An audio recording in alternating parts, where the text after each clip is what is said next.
Come in, Ocean Sailor. Come in, Ocean Sailor. Hello, it's Ocean Sailor with a new edition with me, Dick Durham. And me, Dick Beaumont. Dick and I were talking, having a beer just recently, and we thought it would be nice to cover a rather obvious subject, and we can call that how not to sink. This came about, I should say, Dick, because I just launched. Dick knows I've got a very old boat. It's timber. I'd launched after a very hot spring. She dried out. I was halfway down the east coast on my own when I suddenly realised that down in the cabin all the floorboards were afloat because she'd opened up and she was taking water in through the topsides. Wind freshened up. I was on my own. I couldn't pump and sail at the same time. Fortunately, I managed to get the boat sailing herself and pumped. And by God, when you're sinking, you do pump.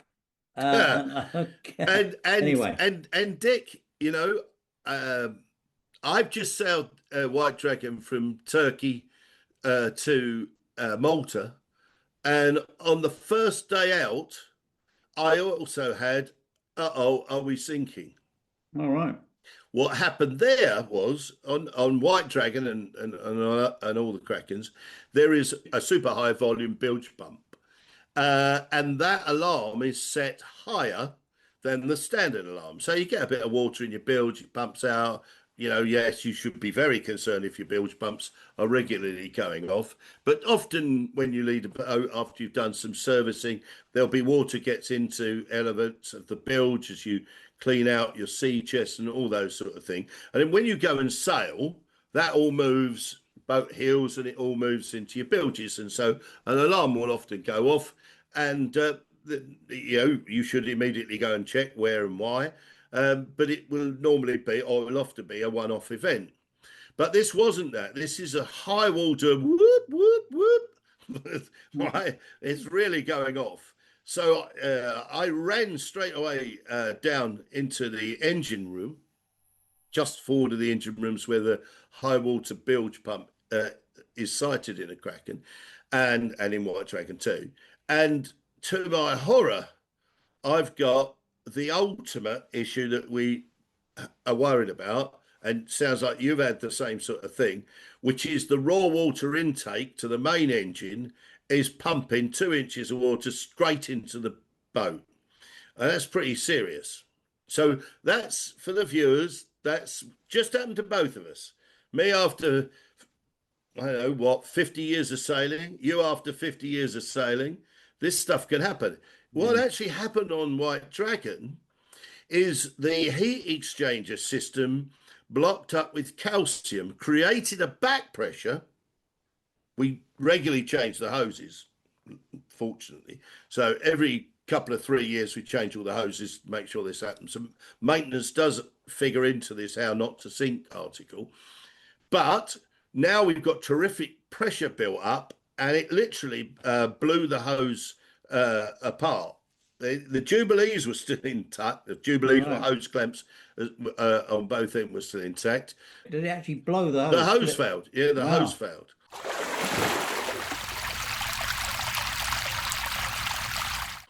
And so let's start there, because hose failure, people start thinking, oh, I'm going to bang into something, I'm going to leak.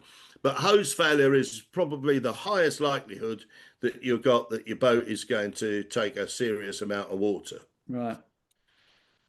The first thing in this particular case, I found immediately the ingress and the ultra high volume pump, which every boat should have. It needs to be able to, you need to calculate what's the biggest hose on the boat, how much water is it going to pump into the boat if it comes off and does exactly what happened to me, and can my bilge pump sustain it?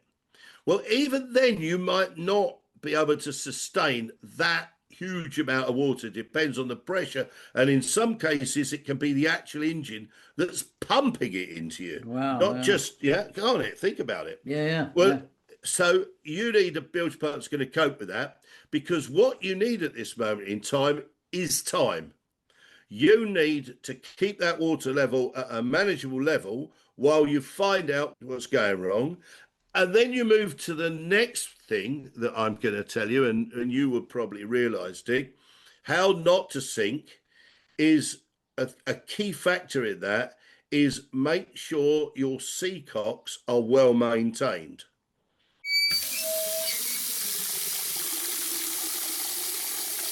I don't know how many boats I've been on where before we've headed out to sea, I've gone, okay, well, I'll just have a little check through the Seacocks.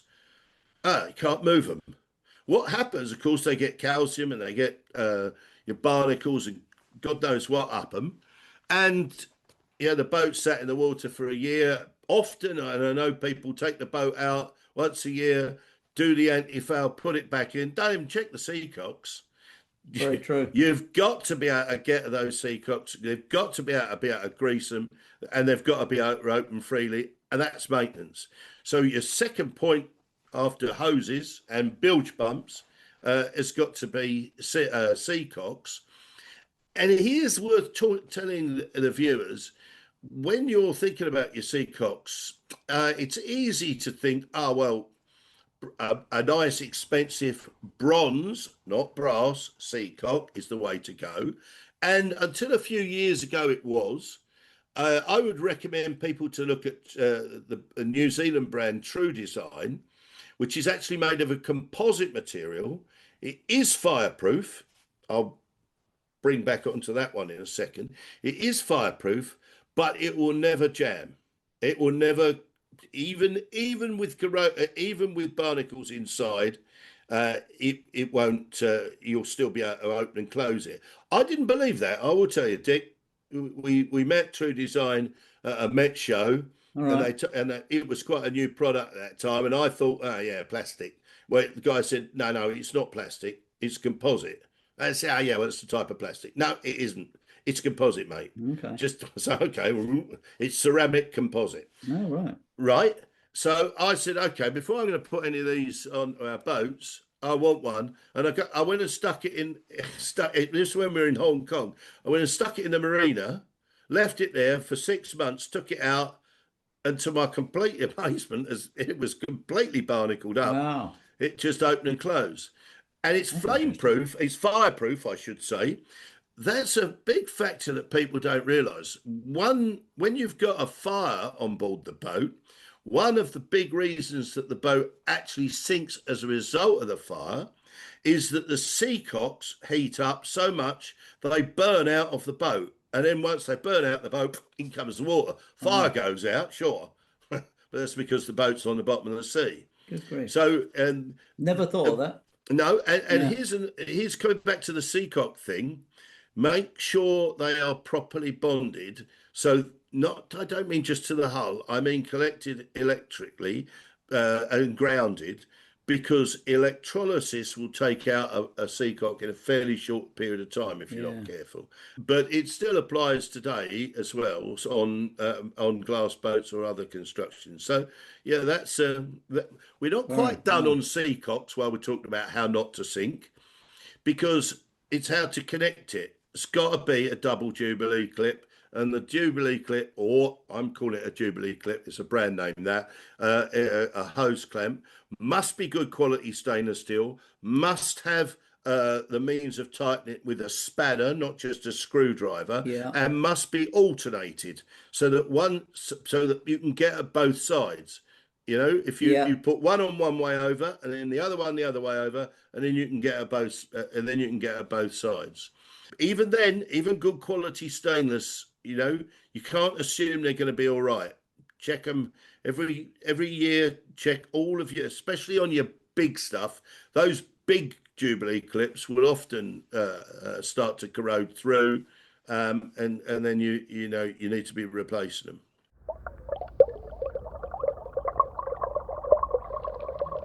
Bilge pumps block. It's an absolute anathema. It's a dreadful subject that we try very hard to deal with at the yard. And it's a discipline that, has to go in place, but you can see where the vagaries of this will come undone.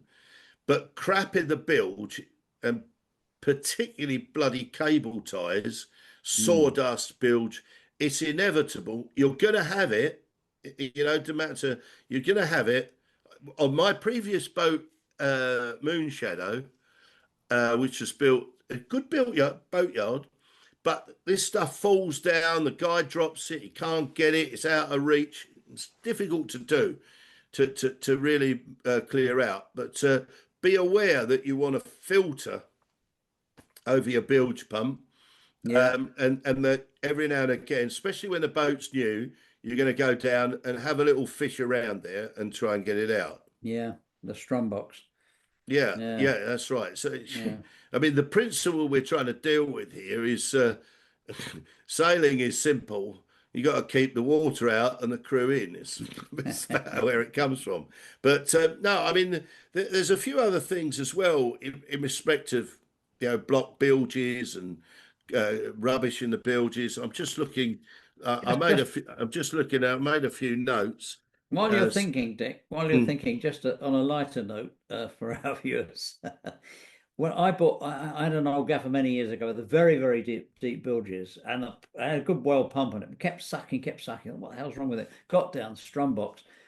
Do you know what I had? I had so much hair in that thing. I cleared it all out. I got it going in, blocked it in. Hair, cleared it out. Hair. I thought, I've bought a boat for serial killer, but of course this woman kept an Irish wolfhound on the blinking boat. Yeah. I mean, block bilge boats is something you've got to attend to. I'll tell you another little quick tip that might stop a few panics. If you've got a continuously going off bilge, if you've got a high volume bilge boat, if you've fitted one of those and it's going off, you're going to be able to see where that water's coming in pretty clear. But often you get very annoying leaks, and it's the annoying small leaks, and God's sake, you must not ignore them. And one of the first things to do, and nobody likes to do it, is go and test the water and find out if it's fresh water or seawater. Yeah. It could be worse. It could be black water. So you might wind up with typhus or something. But just taste it. Yeah. It's seawater. It's coming in from outside. Yeah. It's fresh water. It gives you a different place to look, eh? Not very nice, but not so serious. Yeah. That's it. So there's a good few little tips, I think. In terms of, we talked about blocking things internally from the inside of the boat. That's to say, bungs and stuff like that. Lots of big cloths hanging around. They're all good for the purpose. But another good way, and it has saved many a boat over many a year, in really desperate situations, you can drape and pull a sail over a serious ingress of water. Especially, this happened on some of the old wooden boats, and if they'd sprung a serious leak, they would contrive to put a sail over the leak and stop it that way. And of course, when you've got pressure on the outside, it's pushing it in and holding it. It's a lot easier to stop it doing that than if you go the other way around. There are some smart gadgets that you can, like umbrellas, that you can push up and open. I'm not so sure about those, because I always think you've got to have a particularly prescribed hole size, and it's got to be particularly convenient. But principally, a lot of this comes down to diligent maintenance. We do carefully maintain White Dragon, but even then, a set of circumstances contrived, and ultimately, and now I've added it to our yearly maintenance, is flush the systems through with acid to take out the calcium buildup in the heat exchangers. It makes quite a difference. When we did it, that's what we did, because we didn't only have one problem. We had the burst pipe, and then we also had the back pressure that was being closed. So that's what we did. We emptied the sea chest. I'm going to tell everybody, it's a very quick thing. We emptied the sea chest, meaning that we turned the raw water filter. Meaning that we turned the seacock off. We then took it out. We filled it once we'd repaired the hose. We filled that with light acid mix. Right. What you could also do as an alternative, you can put in another hose into a bigger bucket, and then we let the engine pump that all around the system. Yeah. We just so as you know, we pumped it until we got halfway through the bucket. Then we stopped for 2 minutes, and then we pumped the other half of the bucket and stopped for 2 minutes, and then flushed it all out with raw seawater. Right. And the difference, you could feel the hoses were much, much more pliant because That's interesting. the pressure wasn't there. Yeah. So that we now added that to Yeah. White Dragon's yearly maintenance. Like arterial sclerosis, really, isn't it? Yeah, well, it is. Yeah. It's blocking everything up. Yeah.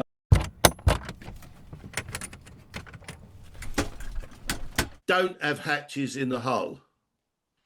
My biggest incident, the one I just told you about, was about the closest I think I've come, but the pumps are there designed to beat it. But in my previous boat, Moon Shadow, I took a guy sailing down the coast of Australia, and he left his boat up in Mackay. A nice guy, Steve, and he came and sailed with us. And we had, Sayanas have, opening hatches in the hull, small ones this size, right? And we always keep them 100% closed, of course, whenever at sea. But he went to the head and couldn't find an air freshener, and we were on the tack, so that was well clear of the water. Oh, right. So he opened the hatch on the. It's true. He opened the hatch, the small port light hatch, right, to get rid of the dark humours or the bad odours, you might say. Sure. And forgot to close it. We tacked. Okay, and I looked down. Not long after we tacked, Christ, as you just said, floorboards are all floating. Oh my God! And I went down below and saw like this much water coming in through the hatch. Good God. Immediate Right. tack. Yeah, I tacked immediately. Yeah. And I think I said something to Steve like, actually, if you do that, if you do use the head at sea, please don't open the port light. Oh, it might have been a little bit stronger than that, thinking about it. and obviously, Yeah, sure. that's so. And what I then did, because it's got screw catches, when we were leaving, and still do, or still did until the time I had that boat, is I cable tied them. Well, we were going to leave. There's not many. There was like 3 on each side of the boat. So I just put a cable tie so that people couldn't go and open them by accident. Because you think of all these things that you're going to tell the crew, and you're going to brief the crew, Sure. and you got the skipper's got a lot to say, and it doesn't always occur to you. So yeah, there's that one. There's another little one.